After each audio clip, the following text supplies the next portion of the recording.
গোটা গাজা উপত্যকা ইসরায়েল ধুলায় মিশিয়ে দেওয়ার পর টনক নড়েছে আরব লীগের। গাজাবাসীর এই পরিণতির পেছনে মূলত দায়ী এই আরবরা।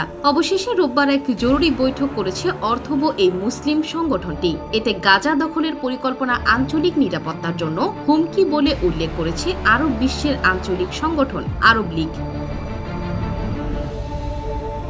একই সঙ্গে ফিলিস্তিনিদের বিরুদ্ধে ইসরায়েলের গণহত্যা ও অনাহারের নীতি বন্ধে চাপ প্রয়োগ করতেও আহ্বান জানিয়েছে সংস্থাটি। খবর তুর্কি বার্তা সংস্থা আনাদোলুর। বার্তা সংস্থাটি বলছে, রোববার এক জরুরি বৈঠকে আরব লীগ গাজা উপত্যকা দখলের ইসরায়েলের পরিকল্পনাকে সব আরব রাষ্ট্রের বিরুদ্ধে সরাসরি আগ্রাসন এবং আঞ্চলিক নিরাপত্তা ও স্থিতিশীলতার জন্য হুমকি বলে নিন্দা জানিয়েছে।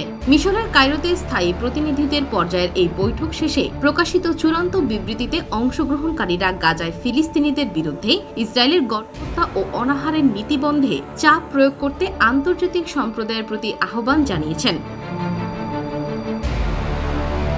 বিবৃতিতে ইসরায়েলি দখলদার সরকারের গাজা উপত্যকার পূর্ণ সামরিক নিয়ন্ত্রণ প্রতিষ্ঠা, ফিলিস্তিনিদের বাস্তুচ্যুত করা এবং গাজা ও অধিকৃত পশ্চিম তীর, যার মধ্যে জেরুজালেমও রয়েছে, এই আগ্রাসন, গণহত্যা ও জাতিগত নির্মূল চালানোর পরিকল্পনা নিন্দা জানানো হয়।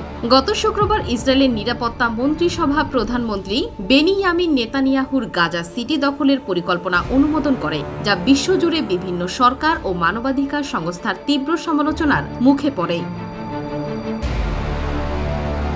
2023 সালের অক্টোবর থেকে গাজার ইসরায়েলের হামলায় এখন পর্যন্ত 61,400 জনেরও বেশি মানুষ নিহত হয়েছেন। ধ্বংসস্তূপে পরিণত হওয়া এই উপত্যকা দুর্ভিক্ষের মুখে রয়েছে।